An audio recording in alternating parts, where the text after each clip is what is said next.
I told Josh, I said, well, you and James stay here. He was your babysitter, and I remember going into Safeway prior to that and got you guys a great big sack of candy, and I did get a fairly nice buck that year, and I came back to camp, and you guys had gotten one of the horses out and was riding around, and you rode right over the top of everything that was camp, including the candy, and it was just a big mud hole. But by God, you were men. You were masters of your own domain. It was pretty cute. And then you both came with me, and we took a horse over and packed the buck back to camp. And yeah, it was a great time.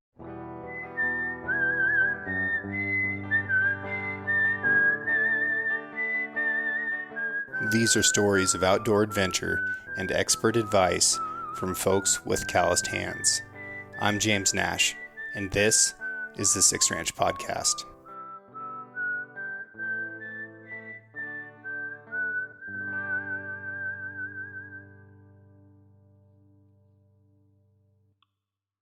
The Six Ranch Podcast is brought to you by Sig Sauer. SIG is a leading provider and manufacturer of firearms, electro-optics, ammunition, air guns, and suppressors. For over 250 years, Sig Sauer Inc. has evolved and thrived by blending American ingenuity, German engineering, and Swiss precision. Today, Sig Sauer is synonymous with industry-leading quality and innovation, which has made it the brand of choice amongst the U.S. military, the global defense community, law enforcement, competitive shooters, hunters, and responsible citizens. Sig Sauer is also a premier provider of elite firearms instruction and tactical training at the Sig Sauer Academy located in New Hampshire. For more information about Sig Sauer and its complete line of products, visit sigsauer.com. Well, Dad, we've heard Grandma Janie's account of going into the Sierras, and a lot of people have asked me and talked about that, about you guys going into the Sierras as kids. Do you remember anything from that time? I do remember a little bit. There was a great big rock, a granite rock that was close to the camp, and we had a fire at the base of it and did all of our cooking over an open fire. Had a little grill there that we could set pots on. And I remember that. I was pretty young when we moved here to Oregon, so I was 4 or 5 years old the last trip that I made up there, and I couldn't tell you whether I was 4 or 5 at this point. I also remember catching a fish, and I'd fished all day long, and my dad and brother were pretty good fly fishermen. My dad was an awesome fly fisherman, honestly. He used a bamboo rod. He used about 2 different types of flies, but he knew how to think like a fish, and he could cast it out there, drag it back, and I didn't know all of his techniques, but he just flat could catch fish, and he always had a big creel full of them. And he had a little... I guess they're bamboo creels too, aren't they? Yeah, or I don't know if they're bamboo or reed. Those reed, the basket ones, the real classic. Yeah. And their catch and release wasn't really a thing back then. Yeah. So it was who could come back to camp with the biggest creel of fish, and he always had a lot of fish.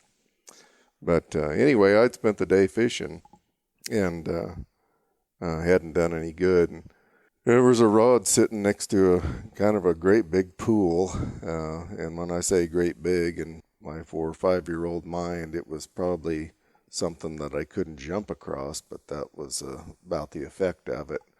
And getting later in the evening, and he suggested maybe I try fishing in that hole there. Well, there was a rod already laying next to it, and a line already in there, and so I sat down, and I was told, you need to be patient when you're fishing. So I was pretty patient, just hanging out there. And kept looking at me from camp, and I just hung in there for quite a little while, and finally they said, well, just reel it up and come on in, and so I lifted my rod up, and lo and behold, I had a great big German brown on the end of that thing, and then I spent quite a lot of time. There was quite a few of those little holes around. They're just big, deep mud puddles, and they kept trying to discourage me from fishing those, and fishing other places might be more profitable. But I was convinced I'd caught that big one there, and they were all full of big ones, but never seemed to catch another one. That was a memory there.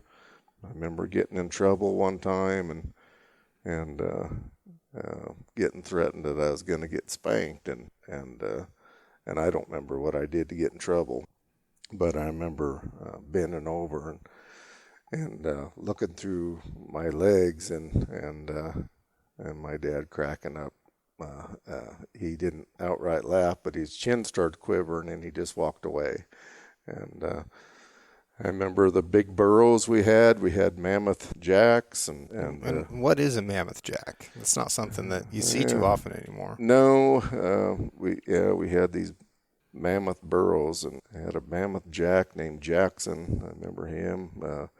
There was a female named Maud, and they're just donkeys, but great big ones. And how big are they? Well, Jackson was over 16 hands, and he was really long. Yeah. Yeah, we could put all four of us kids up on his back there, and there was room for another kid or two probably. He was, big, slow-moving animals, very docile, very gentle. I don't remember it, but as a little guy, like 2 or 3 years old, I was out petting one of them, and they kind of looked after you, and in my mom's journal, she wrote that she looked out there and saw me laughing, and I was standing in between the head and hind leg of a female there, and she was scratching her chin with her hind leg, and I was standing in between that, and it was rubbing against me, but they'd really look after you. Sometimes little guys like me, they would throw in a pack, and I'd ride on one side of them, and they just didn't have a lot of flight response, and they kind of liked people. Yeah. And they were cool animals. Yeah, that's big even for the standards of most mules. Over 16 hands. Of course, there's mules that are bigger than that, but a lot of them aren't. Most of them aren't that I've been around, anyhow. So, kind of spending a good portion of your life in the mountains as a little tiny kid before you've ever been in school or anything like that.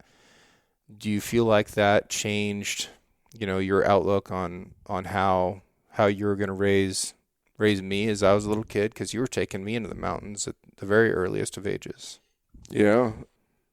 Sometimes it was just a matter of economics.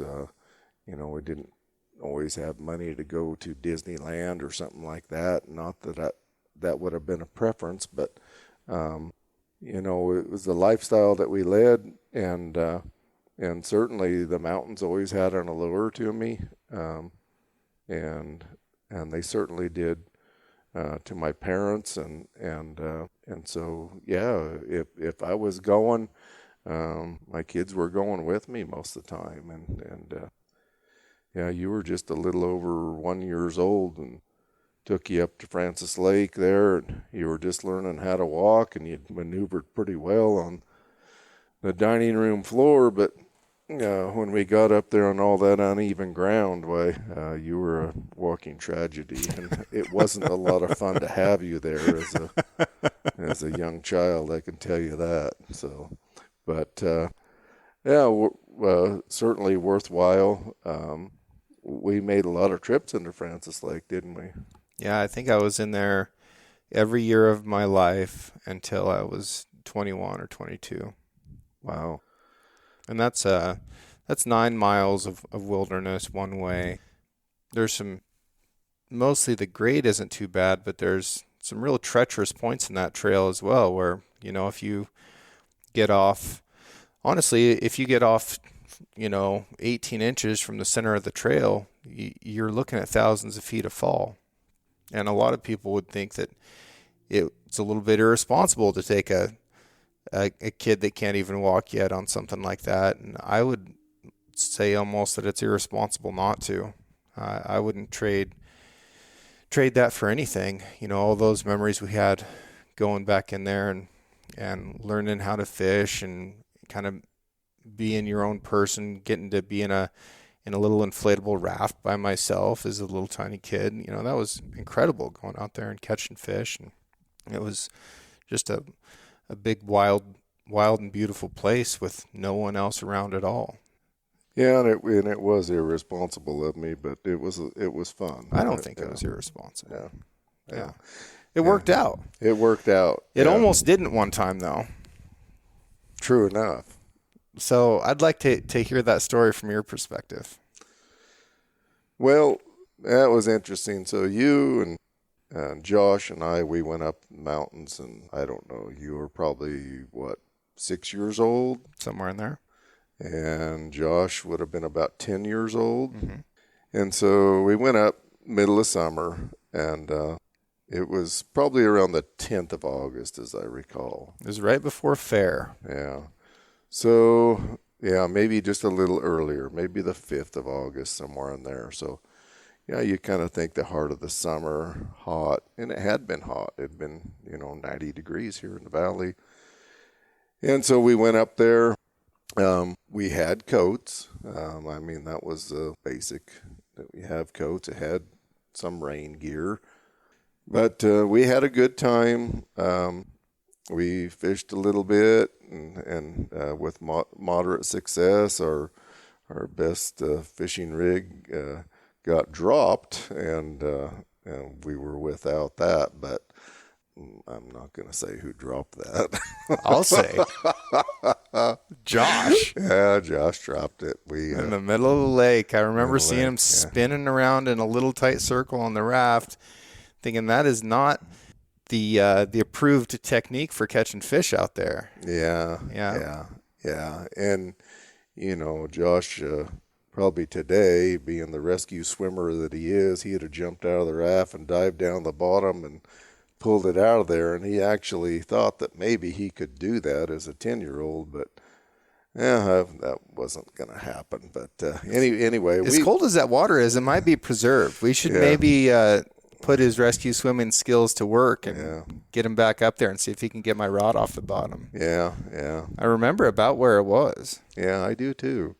That was a good little campsite. We haven't utilized that for a while, but anyway, that was fun. We ended up catching some fish. I don't know. We spent 2 or 3 days up there, which was kind of normal tradition, and ate a lot of candy bars and a few fish and some chili beans and hot dogs, and that was normal camp fare for us. Yeah. And so the last morning, I always made you guys responsible for doing stuff, and I said, all right, pack it up, boys. We're going to head out. And so you guys, it was warm that morning, a nice warm morning, and started to rain a little bit, nice little warm rain. And you guys go down there and you get the raft out of the lake and you're wallering in it and you get soaking wet, and you're laying on this wet raft and trying to get the air out of it and giggling and tee-heeing. And I'm at camp kind of tidying up everything else, getting the horses ready. And the temperature starts to drop rapidly. And I could tell it was going to get cold. And I could tell you guys were soaking wet. You had no clue that it could get worse than that. And said, I started getting a little gruffer with you guys. Come on, quit screwing around. Get ready. Let's go. So by the time we were fully packed up and starting out, it started to snow, and snowing hard. And a wind come up, and everybody was getting chilled. And I don't know, Josh or you, somebody had something in your hand and you drop it and have to get off, and I need to do something. I need to adjust this. Can I get off for a second? And so we were stopped about 4 times in the first couple 100 yards, and I finally got upset with you, and I said, look, you guys, quit screwing around. We're going to freeze to death out here. Probably not the most brilliant statement I ever made. But I got your attention. It also wasn't far from true. It wasn't far from true. And, you guys started crying. Oh, we need to stop and make a fire. And I said, no, we're going to keep going. So we rode a little ways horseback, and then all 3 of us were pretty well chilled. And I think I gave up some of my attire to you guys. But anyway. You gave up everything but your T-shirt. Yeah. But anyway, we were trooping out of there, and I had a cowboy hat on, I remember, and I kind of dipped my head down just a little bit.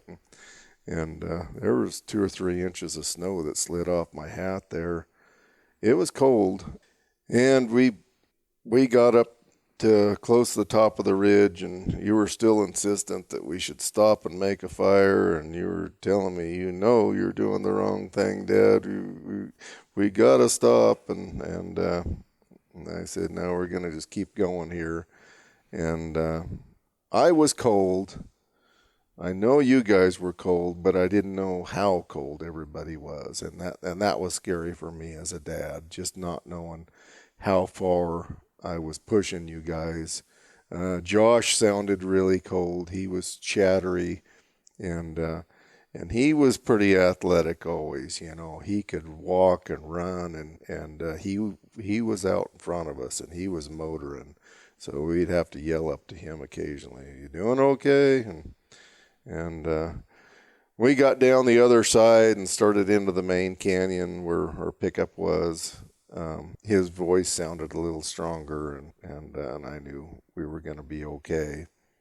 And so we got down to the bottom. I cranked up the heater on the old pickup, and we got all the chatters out of us and made it. But it does bode to how vulnerable you can be in the wilderness. And we were only 9 miles in, but that can sure change in a hurry from being warm, middle of summer, to almost being in a tragic situation.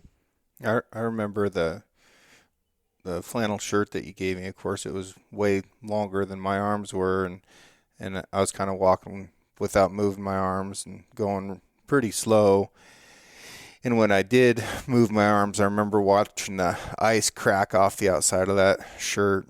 And man, up there on the top of that ridge when that wind was cutting on us the hardest, that was super, super cold. But by the time we got back down to the valley, I mean, it was warm again. We walked out of the snow. We just lost all that elevation and got out of it. And I remember stopping and picking some huckleberries on the way out, and just how good a huckleberry can taste after something like that. It's pretty cool. Yeah, and and people that were in the valley here, not far away, saying, "Oh, it must have been a beautiful time up there," and it was most of the time. And Yeah. there was just about a 2-hour period where it was a little rough. Yeah. So would that have been before or after me and you and Josh went in there and got that buck? That was in another location. Oh, yeah. So that was in another location. Gosh, that could have been about the same time frame, could have been even the same year. I feel like I was younger. Yeah, you probably were younger. Maybe a couple years younger. Yeah, you probably were younger. I think I was 4 or 5 in that one. Yeah. So no, that was a fun trip too. Completely irresponsible of me, but we had fun. So yeah, we went up similar, probably 8 or 9 miles. Yeah. Set up a nice camp there, and opening morning, it snowed all night long, and you guys kind of wanted to come with me. I needed to get over I don't know, a couple miles further to where I felt like the deer bucks were maybe at. And so I left you and Josh there in camp. You were still sound asleep. Josh and I got up and built a great big fire and sat around it because our tent leaked. Your head was in a little ice puddle, but you were just as fine with that at the time. And so I told Josh, I said, well, you and James stay here. He was your babysitter. And I remember going into Safeway prior to that and got you guys a great big sack of candy. And I did get a fairly nice buck that year. And I came back to camp, and you guys had gotten one of the horses out and was riding around, and you rode right over the top of everything that was camp, including the candy. And it was just a big mud hole. But by God, you were men, you were masters of your own domain. It was pretty cute. And then you both came with me, and we took a horse over and packed the buck back to camp. And it was a great time. And we all felt like we were masters of our wilderness there, and that's kind of the wonderful thing about having a wilderness is, people talk about purchasing these great properties, and some of that public land, I'm glad it is public for that reason. You can be a pretty poor person and go up there, and that's your place, that's your property, and within reason, you can do a lot of fun things there. Yeah, and with us growing up right on the edge of it, it didn't take a lot of time to go. If we had a night, chances are we were going in there. If we had a weekend, there's a good chance we were going in. And it also didn't take much in terms of gear. People get hyper focused on the absolute cutting edge of gear, very much myself included, and partially because I've been out there in those circumstances where gear would have made a tremendous difference. But a lot of times we would just take a tarp and cotton sleeping bag, and a rain jacket was a trash bag, and you just go. Yep. And it didn't take a lot of time. I remember one time when I was working at a sawmill, your uncle was up here and wanted to go fishing. I got off a swing shift at 1 or 3 in the morning. I can't remember. But went home and got a few things ready. I had a little mule. Very little. Very little. Very much different from the Mammoth Jack. Very much different, yeah. Not gentle. But, she was 42 inches tall. Somebody named her Belle, and we had a little tiny pack saddle for her. But I could never get enough weight on her to bog her down. You got to where you couldn't hardly see the mule underneath all the pack, but she was amazing. She'd go up there and never break a sweat. Most of the time you didn't need to shoe her. She fit nicely in the back of a 3/4 ton pickup with a little set of wood racks on it. And it was really simple to jump her in, throw that on there, throw 100 pounds on her, and you had camp, and away you go. So if you did shoe her, how did you do it? On my knees, yeah. Well, wasn't there something you had to do with her shoes? Yeah, so it was the smallest pony shoe I could find, and then I would cut the heels of them off because they were still too long, and then I'd put 2 number 4 nails on each side because there really wasn't room for 3, and that was it. Yeah, she was a cute little mule, and she was as herd bound as can be, but also she was an instigator. If she was up there with other livestock and she saw an escape route, she'd lead the whole bunch of them out of there lickety split. So you kind of had to keep an eye on her. But she hauled out some bucks for me out of some places that, she was darn near mountain goat. You could tether on just a long rope, and she'd never get tangled in it. She was smart, you know. A horse would have been tangled up and upside down, and so she was really great for that sort of thing. And if you just wanted to lead in without having to put all your backpack on, she didn't eat very much, and that was a great little instrument to get in and out, and without a lot of fanfare. So you get off a shift at the mill at 1 or 3 o'clock in the morning. Yeah, and so we went up and jumped the mule out, threw the pack on, and away we went. We got in there sometime around 1 o'clock in the afternoon, and I took a nap. And you know, one of the things that's really gratifying is going in there, people that haven't had that experience, and watching your Uncle Rick that had worked so hard to provide for his family and been nose to the grindstone and just wanted to fish occasionally, to see him out there on that little raft, pulling in some big old lunkers every now and then, you know, that's better than catching them yourself. And so he fished there. He hiked around, fished a few other places up there. I had to be back. I alternated shifts right then. I had to be back at work Monday morning at 6 a.m. And so we got back Sunday evening sometime and put everything away. And so that was a really short weekend, but still got to go into the mountains. It was a good trip. Really memorable. I always liked Rick, and that was a lot of fun spending that time with him. I hear some people talk about travel, and they'll say, "Oh, Greece, I've done Greece," or Oregon, yeah, I've done Oregon, or you know, the Eagle Cap Wilderness. Oh, I've done the Eagle Caps.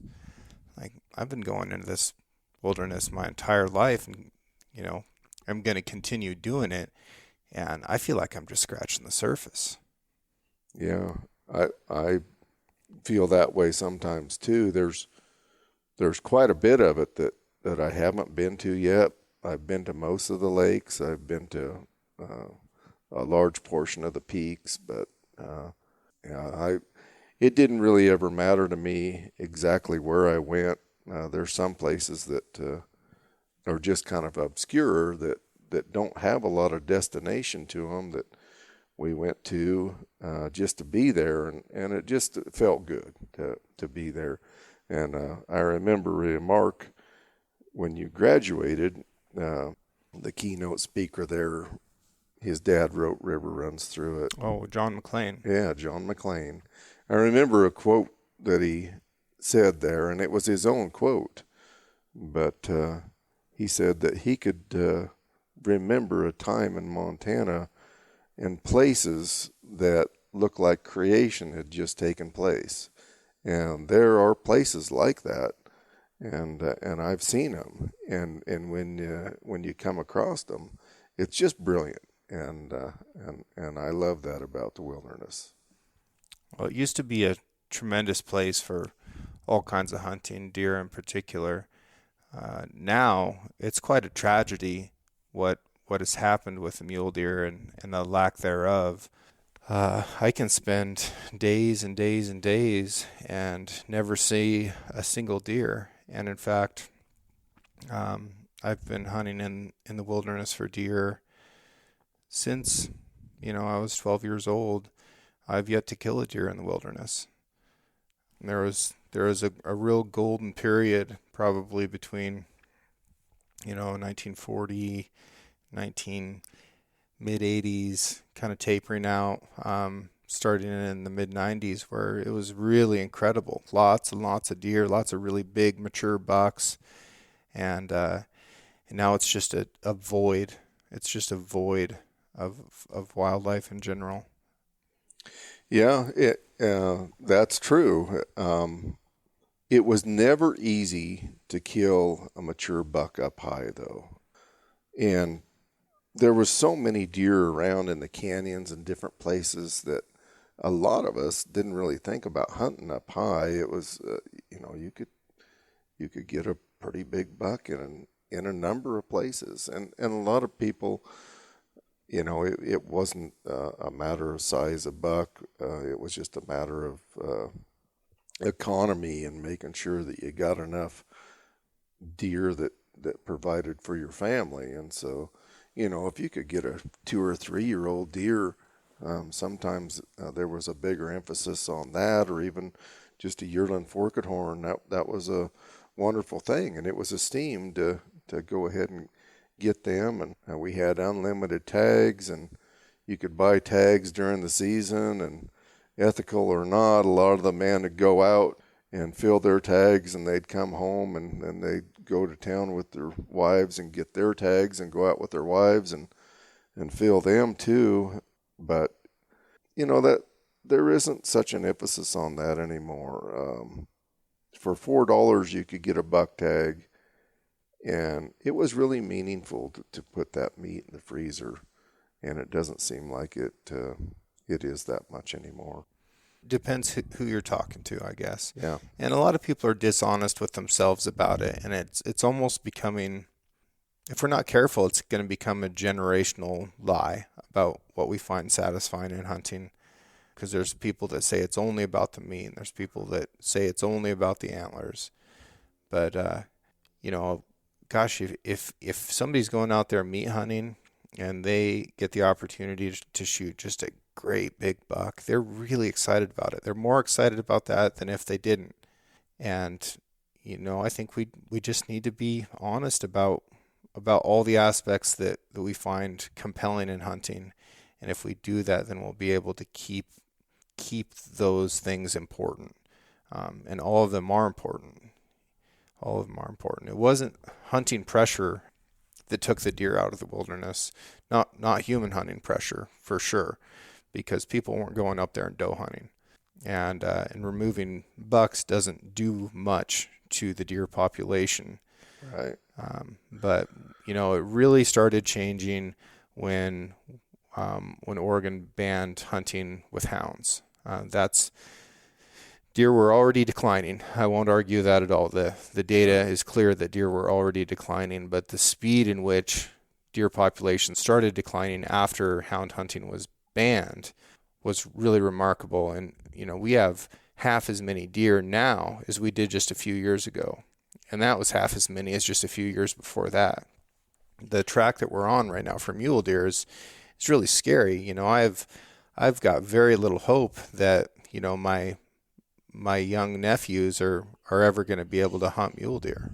Yeah, and that's a bona fide fear. I will follow that up, though, with old timers. I remember talking to them when I was young, and them talking about the recovery of mule deer, because, like Bud Zolman, he talked about when he was young that if you found a mule deer track, you stayed on it until you killed him, because you might not cut another track that season.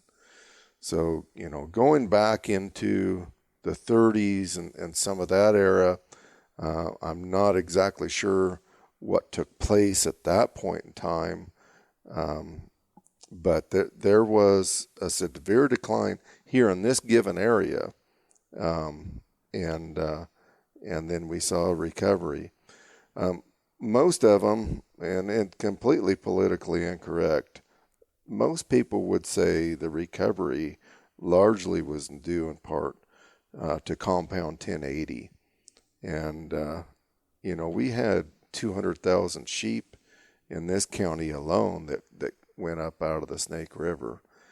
And those guys, those sheep herders, they were full-time predator management. And if they had the tools to manage predators, they managed them really well. And Oakley Johnson had said that he had taken 104 bears in 1 year, one individual sheep herder. So that's an incredible amount of predation right there. They were in the sheep. Everything likes to kill a sheep, a coyote, a bear, cougar, and wolf, yeah. And we just saw incident of that here the other day. But yeah, time and again, those sheep herders were vigilant about predation. And so when we lost that, and we lost that tool, we lost hound hunting, and then we pulled a lot of those sheep people out, and mostly in the effort to make sure that Rocky Mountain Bighorn sheep had a good foothold here without pressure of disease from pneumonia from domestic sheep. That's when a lot of the decline took place. But yeah, I remember it as a young guy, first hunting, and even before I was old enough to hunt, I had a pretty keen set of eyes, and I'd spot deer for people, and they were just everywhere. You'd drive down to Imnaha, and from Enterprise to Imnaha, you'd see 300 deer alongside the road and up in the breaks, and there wasn't a place, whether it be remote. The places that you didn't see them, I guess, was in town. Yeah. That's a new anomaly here, and that's, you go across eastern Oregon, and you drive and drive and drive these large expanses, and you don't see a deer. You come to a little town, and right on the outskirts of town, you see a little bunch of mule deer, and that's sad. Yeah.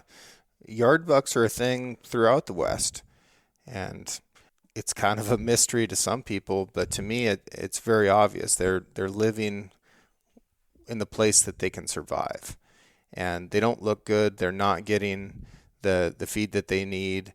I'm pretty sure deer aren't supposed to survive on, Roundup ready grass and, lilacs.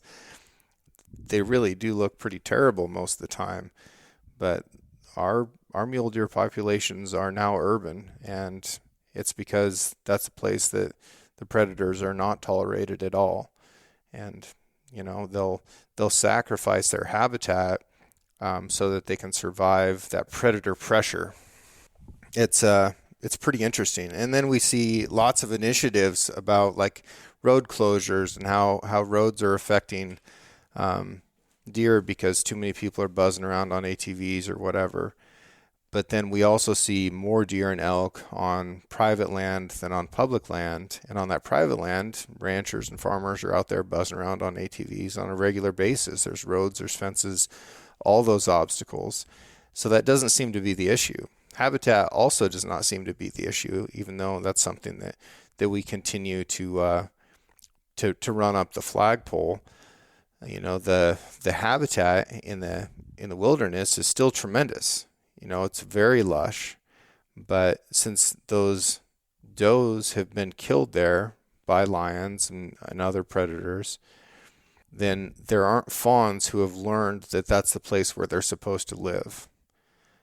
So once you remove that, then you only get fawns that are born out of does that have found a place where they don't get killed by a predator.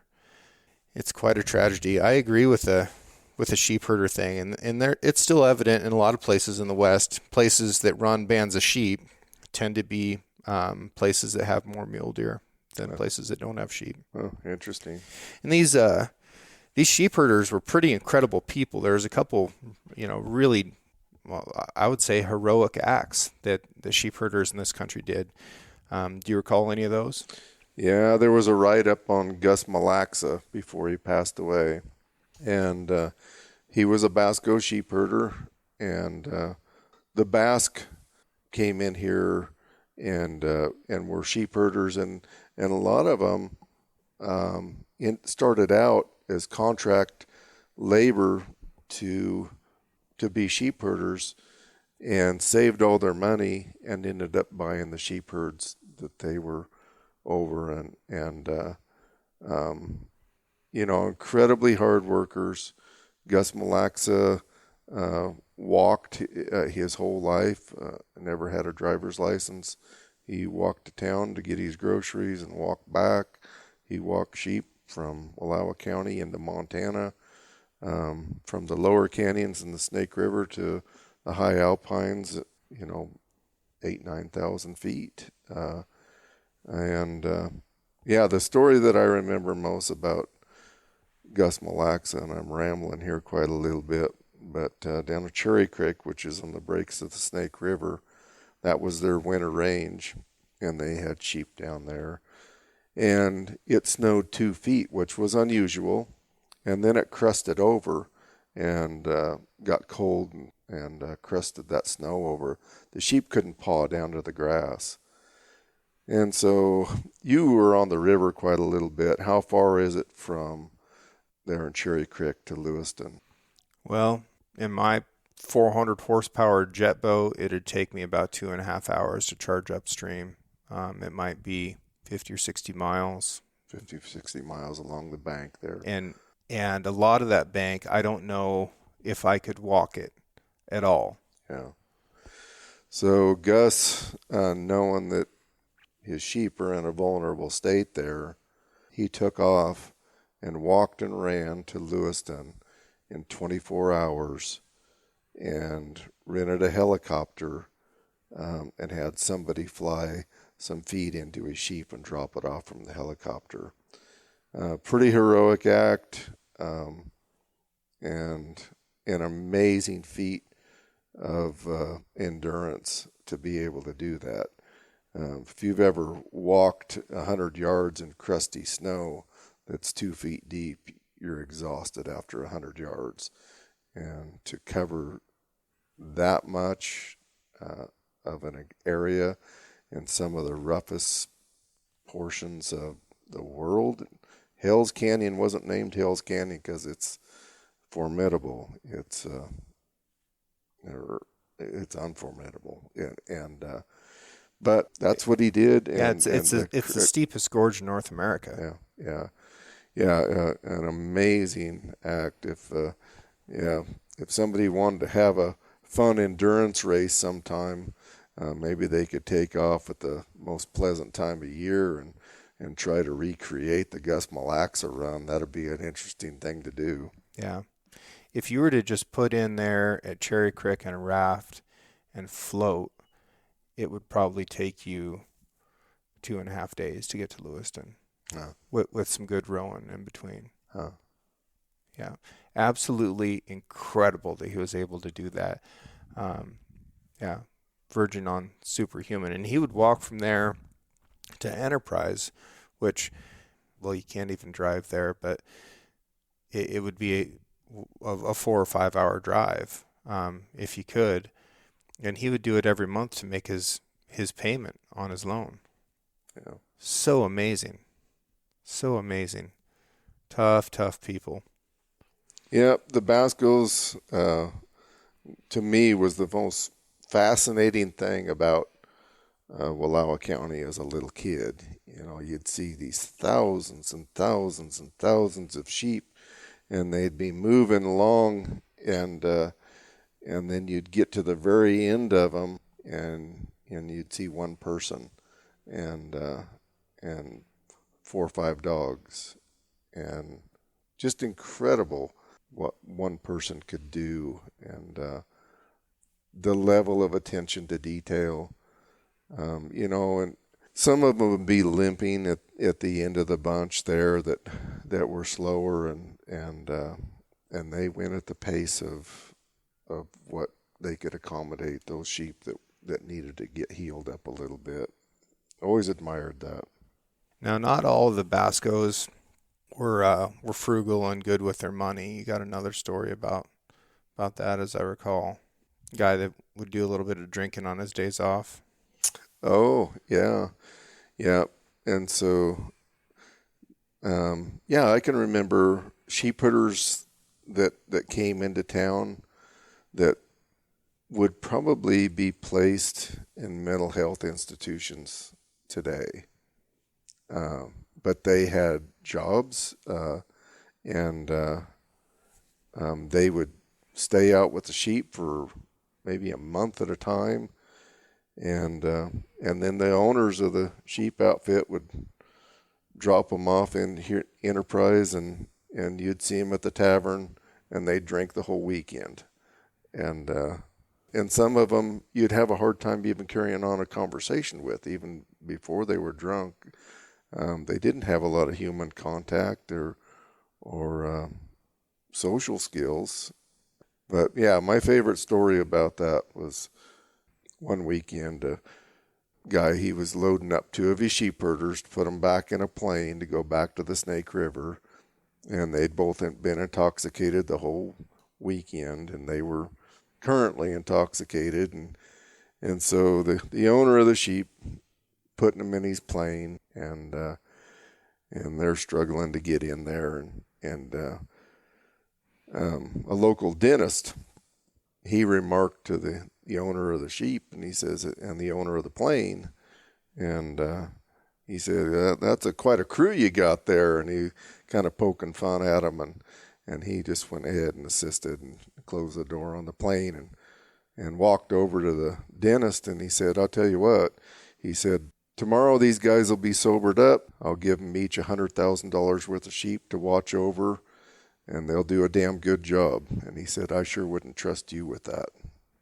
So, we had people like that here that were loggers, and they had a level of esteem in those positions. And when you take that all away from them, there was a place in society for everybody during that time, and they were esteemed for doing the job that they did. Yeah. Heck of a tough job. If you threw me in that airplane, dropped me off, and gave me all them sheep and a couple dogs and a 30-30 and said, make sure they all make it, I don't think I could do it. I don't have the skills to make that happen right now. So yeah, hats off to those who can. Yeah, there was a sheep herder, and I wish I could remember his name, but he had a cougar one time grab a hold of one of his dogs. His dog was trying to fend it off from attacking sheep, and he was afraid to shoot because he might hit his dog. And so he ran down there with a big rock that was, in my way of thinking, he kind of hold his hands apart. It was bowling ball size, and he hit the cougar on the head and killed it. And, it was a source of pride for him, and rightfully so. He said, there are not many men that can say they killed a cougar with a rock, but he did. Yeah. Well, I think we better take a couple minutes and talk about the state of the union for wolves in Oregon. We've got some stuff going on at the federal level that I don't fully understand, and then we've got stuff going on at the local level. So give us the rundown. Yeah, at the federal level, so we were delisted federally on gray wolves in the lower 48 for about a year. And then the typical groups, Defenders of Wildlife and others, they weren't happy with that, of course, and so they went judge shopping. They found a judge in Northern California that they thought would be complicit with overturning, and they presented that case. Cattlemen's tried to join in the case as interveners and were denied. Safari International and National Rifle Association was allowed to be interveners in the case, which I don't know what stake National Riflemen's Association has in it. Safari International certainly could lose some game out there, but cattlemen, sheep growers, they should have been able to have a seat at the table during that, and were denied twice. Once initially, and then second time on appeal. So we didn't have a seat there, lost the case, and now one judge makes a decision that they're federally listed again, and that's very unfortunate. There is U.S. Fish and Wildlife is started the paperwork to go through an appeal process, and we don't know if they'll actually go through the entire process, but they did file that, and I appreciate U.S. Fish doing that. Where it goes from here, I don't know. it needs to be backed up legislatively, that decision. And if you look up wolf saga, going back to the 1970s, the number of lawsuits that have happened, we can't manage wolves via judges' decisions. This has to be done. They have to be delisted, and then let the states come up with their own plan. I don't necessarily like the Oregon wolf plan, but it is a plan that was vetted here locally. Idaho has a plan, Montana has a plan, Wyoming and other states have plans, and honor those. And if you don't like the way it's going, you have some say in the matter when those plans are reviewed. And but just for a federal judge to lay down a gavel, that's a bad way to manage any animal. Yep. Okay. So how many wolves got counted in Oregon last year? 175. How does that compare with previous years? It was 173 the year prior. And so we made a gain of 2 wolves. And you got to keep in mind that is a minimum count. And so I do believe ODF&W is doing their level best to count wolves. The problem is we know that there's more wolves than what they're able to count on the western side of the state, especially, and in that heavy timber. You need to have a modeling estimate rather than, that's the wolf that we counted yesterday. You can't get your eyes on them. In Eastern Oregon, they had the luxury of flying over them, differentiating size, color, collars, all of those things to say, we can boldly say that this is our minimum count, and we don't think there's a lot more than that. It's difficult. I can't imagine trying to come up with a count and having that exacting number, but do we count other wildlife like that? So when we say that there's 6,000 mountain lions in Oregon, does that mean they've gone out and identified 6,000 individual mountain lions that they've observed with their eyes? No, absolutely not. Elk, deer? No. So we model every other species, but wolves we have to count as individuals. Right. That's bogus. Yeah. And it was difficult for them to count them even when we had 1 or 2 packs. Yeah. I mean that it's a difficult task. But anyway, 175 was the minimum count, and take that for what it's worth. U.S. Fish and Wildlife, when they first came in here talking about their modeling, said that we could count anywhere from 1/3 to 2/3. And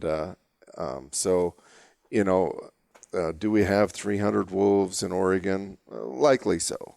But, I'm not here to judge. I'm not the one that is conscripted. But, 175 is the minimum count that we have right now. Okay. And if we use U.S. Fish and Wildlife Services model, you can add 30 to 60% to that. Are the wolves behaving right now? Well, they're just doing what wolves do, and so we've had quite a time of it here, Northeast Oregon this year, both in Baker and Wallowa County. There's been quite a few cattle that have been killed, sheep have been killed.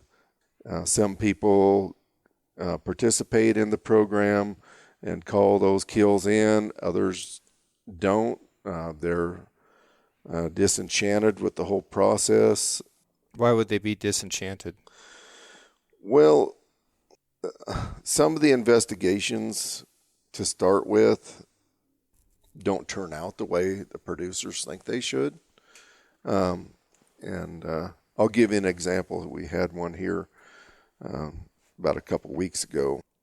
And so this is a family that is multi-generational sheep growers and large producers. And so everything kills a sheep. And I've already covered that earlier, but they've seen it all over multiple generations. So they call me up first thing and they said, Todd, we had a wolf kill are sheep. Some of the people that call, I'll be honest, they don't know what they're looking at. They suspect that maybe it was a wolf, but when these guys call, I give it some credence to begin with. They've had wolves killed sheep within the last few years. They know what it looked like. They were the family that had sheep killed when OR4 was taken out back in 2016. They absolutely know what they're looking at. So anyway, I went out. They said, should we have it investigated first? And I said, well, I can't tell you. All I can say is, look, I think that it's important that we continue to participate, that we continue to look these things over. That would be my advice. Because what ends up happening is if you don't have it investigated, it comes back that we didn't have any problems last year. Yep. And so we went through the whole process out there. Wildlife Services was called out. Wildlife Services is still under a gag order. They can't make a determination. They could tell you if it was a bear or a coyote or a cougar, but they can't tell you if it's a wolf. And that needs to change. So Wildlife Services are the government USDA professional trappers who all they do is manage predators. So they're under a gag order from the state that they cannot say if it was a wolf, but they can say if it was any other predator. They're not under a gag order because they're not controlled by the state, but they're federal. That federal entity has made that decision because of where they are with their NEPA, with their ESA, or EIS, I should say, that environmental impact statement, that they should not engage in that and make that determination. So we had an old trapper here, and they're called federal trappers, but we had an old federal trapper here, and he wasn't about to let anybody tell him what he could or couldn't say. He'd fill out a whole investigation report, and he would tell people straight up, it was wolf, it was coyote, it was whatever. And they knew they couldn't control him. He was in his last years, and if he got fired, he didn't really care. When he retired, that was the end of that. And so, yeah, that's unfortunate, but that's the way it is. But they still go out and help with investigations. In this case, help with skinning and, looking at tracks and pointing things out and trying to be helpful. And it's appreciated. Wolf Committee Chair for the east side of the state for Oregon Cattlemen's, John Williams, went out. I went out, and people may think that that's overkill, but, this is to balance things out a little bit too, because sometimes the producers are emotionally charged, they're upset, and if I can help to facilitate a calmer situation there, I mean, that's part of why we used to have the sheriff go out and still encourage sheriffs to go out so that they can defuse and help with that situation, as well as being informed. We want them to investigate and be well trained up too. But rambling on quite a little bit here. But anyway, short of it is there's 5 dead sheep there. All killed in a night? Yeah, all at one time. Yeah. And for me, it was really obvious that they were all killed in the same night, the night before. And so there's tracks there. They're, in my opinion, a straight up wolf track. I've seen a large number of them. It was a wolf track. Something about a wolf track that when you look at it, there's something primal that kind of goes off in you. It's not a dog track. And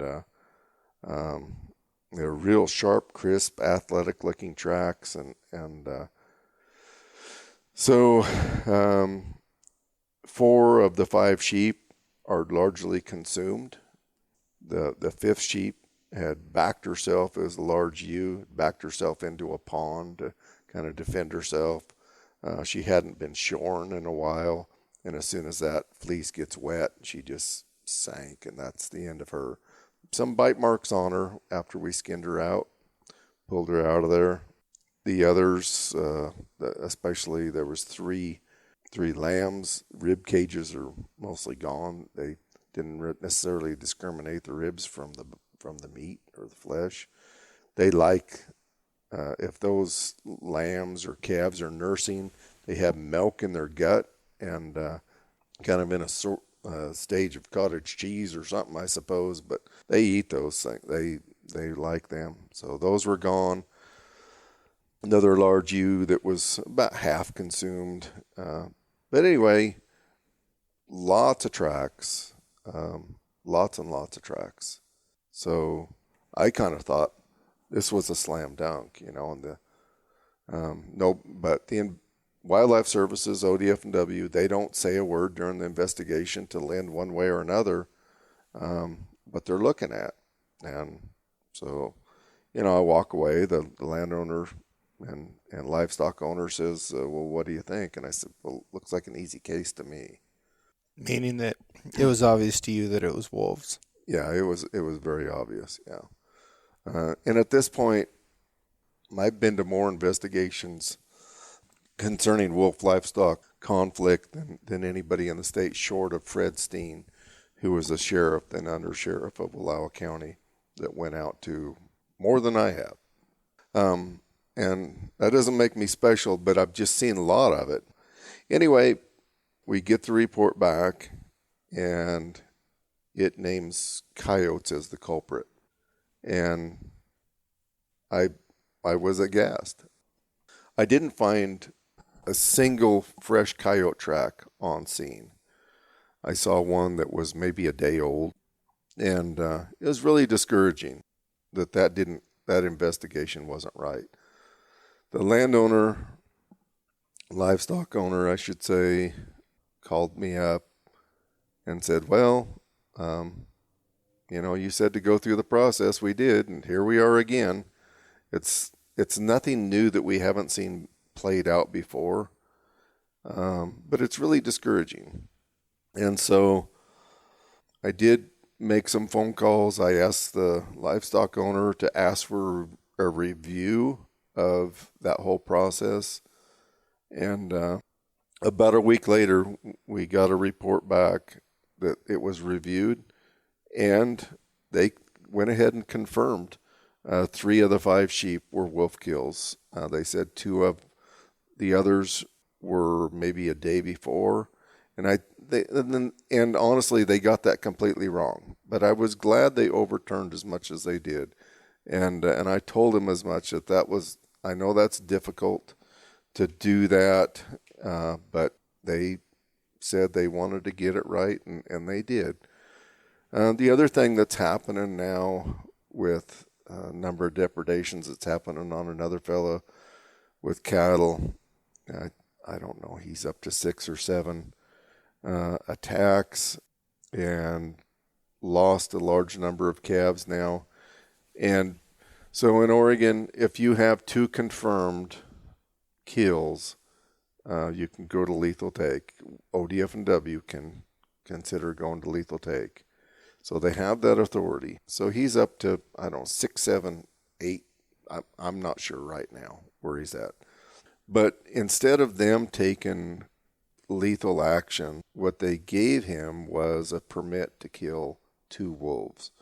Well, he already has the authority to kill wolves if they're biting, chasing, or killing his livestock on the east side of the state here, where they are federally delisted and state delisted. And so he basically already has that authority there. But they give him these permits. Volunteers from within his circle of friends went out, tried to protect his livestock. He still had problems. They put in over 500 hours in 1 week between volunteer time, his own time. He's been sleeping in his pickup, working 16, 20 hours a day, trying to protect his livestock, has all these volunteers. There was one wolf that was killed during that time under that permit. And that's unusual. That usually doesn't happen. But trying to get ODF&W to take action is difficult. And so I had a call from them saying, what do we do? And I said, reissue your lethal request and tell them what you're going through. And so they did. They reissued that. They've had to move cattle that wouldn't stay in the canyons they put them in. There's still grass left. They're wanting to rest some of their pastures that were hit hard last year, and we had a tremendous drought here, and everybody's scrambling for feed. Hay is crazy expensive. We've had the third coldest spring here since 1895, as reported by one of the chronicles, and that was in Washington State, but we're close enough to Washington. I'm going to adopt that for our own as well. And but it's been really tough. But we met that threshold of 2 confirmed kills within a 9-month period, and it happened really within days. And the wolves continue to remain in that area, continue to have a presence, and because they've killed animals and wounded others, that just the presence of them alone now have heightened the vigilance of those cattle, and they've lost weight and lost feed opportunities, and been a tremendous strain on that individual. And so, how long do you keep going through those processes when in the end it doesn't do you any good? Right. So if you had your car broken into and called the police and nothing happened, and then it happened again, you called the police and nothing happened, and then your car gets broken into again, what are you going to do? Waste your time?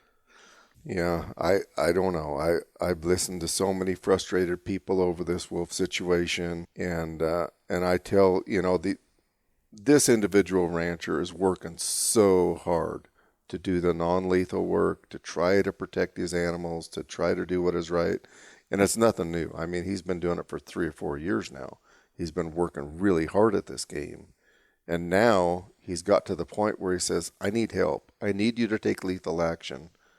And they threw him, a little scrap off the table and said, well, here's a permit to kill 2, when he really already had that authority. Right. Yeah. So, I mean, it bolstered the authority a little bit, but it was nothing. He needed real lethal help, and he'd gone and played the game with all the non-lethal, and this is the way he got treated. So, just need to change the game at some point to where when wolves become depredators of livestock, and especially chronic depredators of livestock, you take lethal action. And I've said it before, but when they take game populations below management objective numbers, whether it be wolves, coyotes, cougars, whatever the case may be, it needs to be addressed.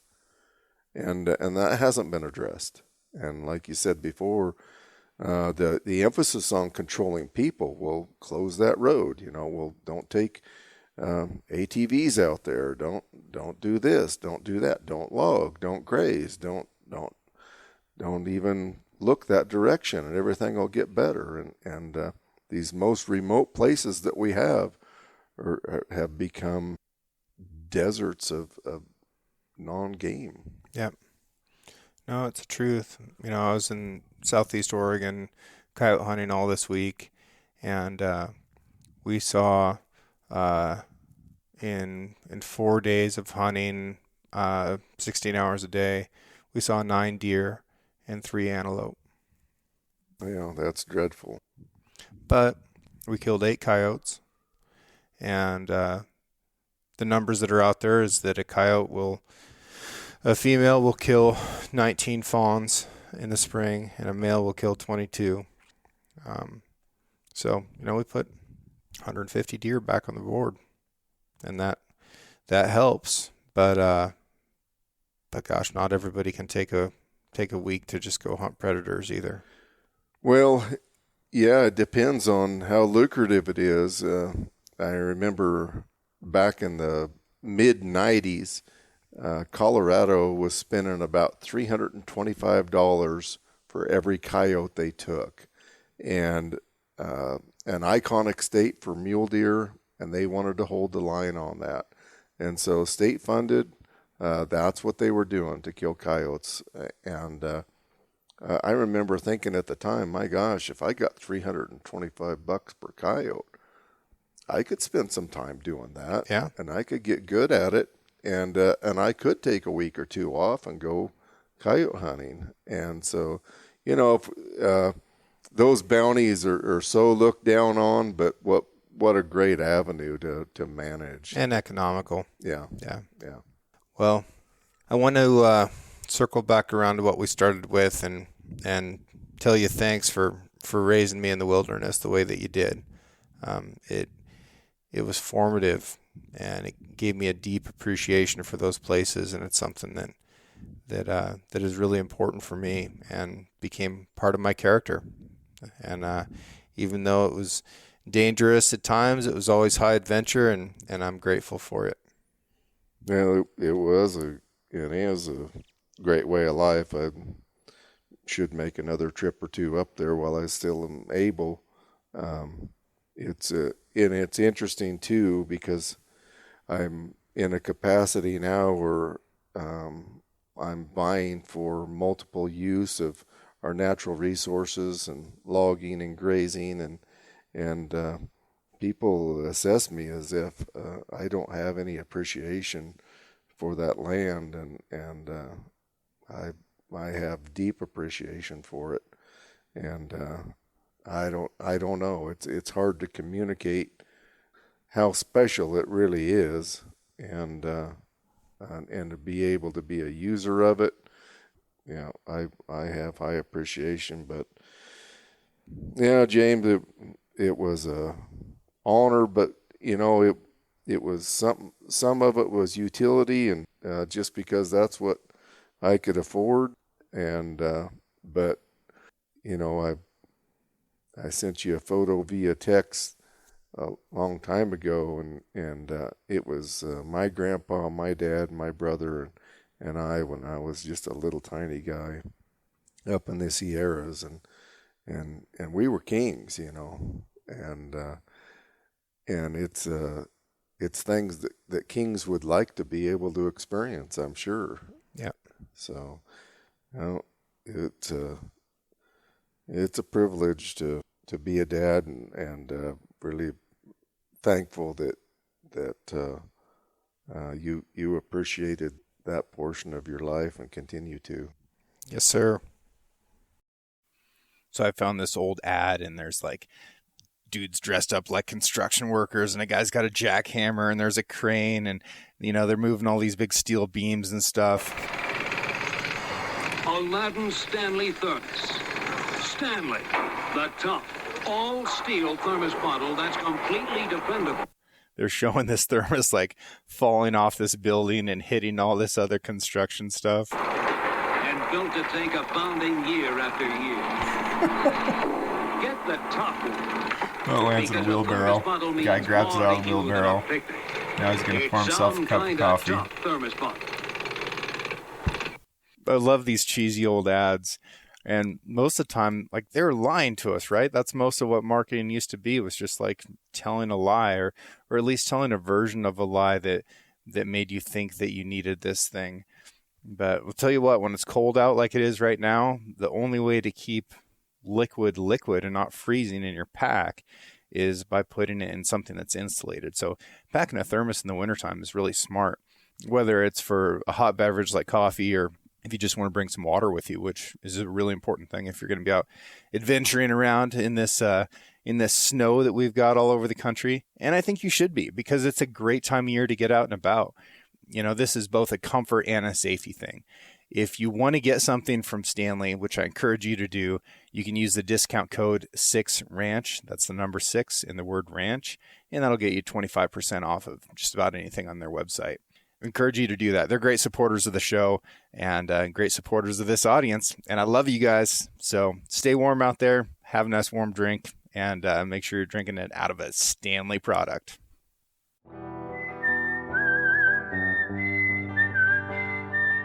Thank you for listening. If you enjoyed this episode, please subscribe and share the show with a friend. You can also rate the podcast and leave a review. Your support allows me to keep doing what I love, which is meeting incredible folks and sharing their stories with you. For more content and photos, follow the show on Instagram at 6Ranch Podcast or me at 6Ranch Outfitters. This episode was produced by Emily Brannigan, with original music written and performed by Justin Hay. Art for the 6Ranch Podcast was created by John Chatelain and digitized by Celia Christofferson. Tune in every Monday for a brand new episode of the 6Ranch Podcast. I'll catch you next week.